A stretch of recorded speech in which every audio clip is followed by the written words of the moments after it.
Okay guys, so we've done our release techniques, we've done our mobilization techniques, we've done our activation techniques. Once we've done all that, we want to start doing some stability integration work. Okay, so we want to try and get all the muscles that we've got ramped up for the activation techniques integrated into more unstable environments. That's going to get the muscles to work more when we do more functional movement patterns. We're going to get them activated as a group, as a synergy, which is what we want. We don't want them, that's what we're trying to get back to. So whenever we go and we run or we walk, especially our runners out there, if you're going for a run, we need that synergy of muscles all working at the same time to stabilize the ankle joint. And that's really what we're trying to do. We're trying to get more stability to the ankle joint. We want to get all these muscles working together as they should be. So we need to be doing these exercises in what we call more of an unstable environment. So anything that is going to challenge our balance, our proprioception. So I'm going to run you through a couple of things that you can do. So the first thing is we're going to do real easy single leg balance. Simple as that, just standing on one leg. So a few things I've got to do. I need to make sure I'm keeping the same form cues we've gone through. So I've got to make sure that my second and third toes forward. I know we did fifth toe forward on the posterior tib, but normally we're going to be second and third toe forward. That was just for the posterior tib, so that help activate that. But second and third toe forward, okay. And I want to make sure that my knee is locked. I'm going to be doing my right side, my right leg. So I'm going to lock out my knee, squeeze my thigh, squeeze my glute, draw my core in, and I'm just going to stand on one leg. Simple as that. And I'm actually just slightly clawing the floor. That's going to help keep the arch of my foot, which is what I'm trying to maintain. I don't want to be losing that. I don't want to be in this position, okay? I don't want to be here. Remember, we're trying to get away from that.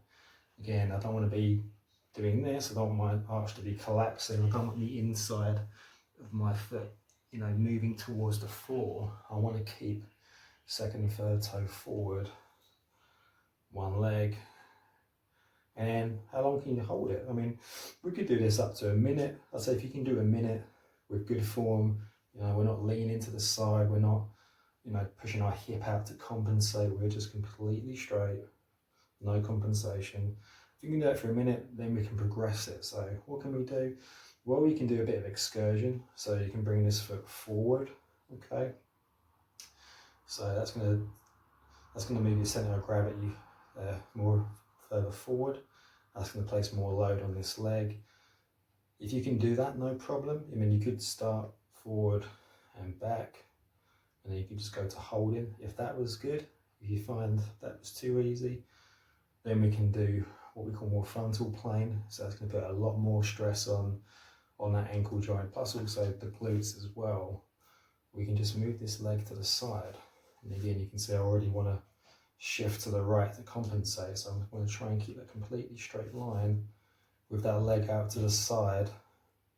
I could just come back, reach again, come back, reach again.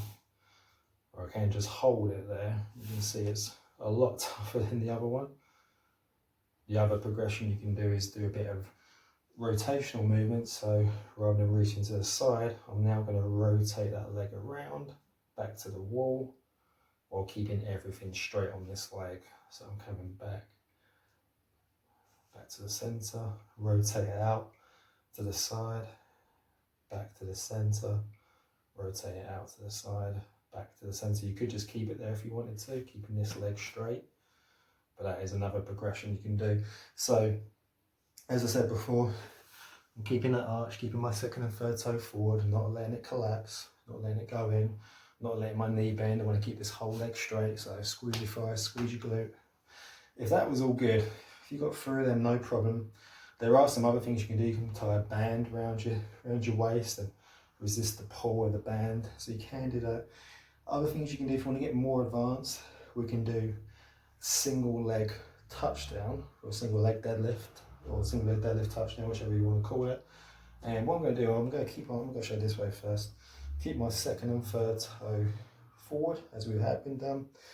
I'm going to put this foot just behind this leg, And I'm going to reach this hand down, I'm going to slightly bend this knee, and I'm going to push my hips back to the wall. So I've just got a little bit of knee bend, not too much, just a bit, I need some. And I'm going to start to reach down to the floor. And I'm going to drive straight back up. So I'm slightly bending my knee, driving my hips back, so I'll drive my pelvis back to the wall behind me. Leaning forward, I can hold it, 1, 2. Coming back up, and you can see my ankle and my foot shaking. You know, I'm really, my muscles that I did earlier, my tibialis anterior, my tibialis posterior, are all, my medial gastric, all working really hard to try and maintain my foot position. Keep that arch where it should be, keep that normal medial longitudinal arch where it should be. So they're working really, really hard to do that. So I'm doing it, so I'm getting all those muscles to work in an unstable environment all together. So I'm integrating them all together now. So again, one more time, foot back, just behind this one, slightly bending my knee, reaching down, coming back up. I'm going to show you guys from the side. I just put this foot here. We don't want this leg all the way back. If we do that, that's too much of a counterbalance. We start getting the hamstring on this muscle to become overactive, which we don't want. We just want this foot off the ground. You can just put it against your ankle on the inside of your foot if you want. Again, I'm slightly bending this right knee, driving my hip back, coming over. I can let my spine flex slightly, that's fine, and coming back up. If you have trouble with that, you could just go to the knee, that's fine. As your flexibility increases, as you get better at it, as you become more skilled with this movement, you could go to the shins, and then eventually you could go all the way down to the ground. You can play around with the balance. If you find you're really struggling with that foot off the floor, you could just pop it on the ground behind it. Maybe keep it really close. If that's still really tough, just move it to the side, move it back a little bit, and then you can still do the same movement. That just gives you a little bit of stability back. But then eventually we want to try and get from there to off the ground. Okay, so there you go, guys. There's a few stability integration movements for the ankle joint. Like I said, we're just trying to get all the muscles that we've activated to work together as a group, as a synergy, as it would do during normal motion whenever we're out walking or running or jumping. All these muscles should be working together to maintain optimal position and mechanics of the foot and maintain that arch. Great.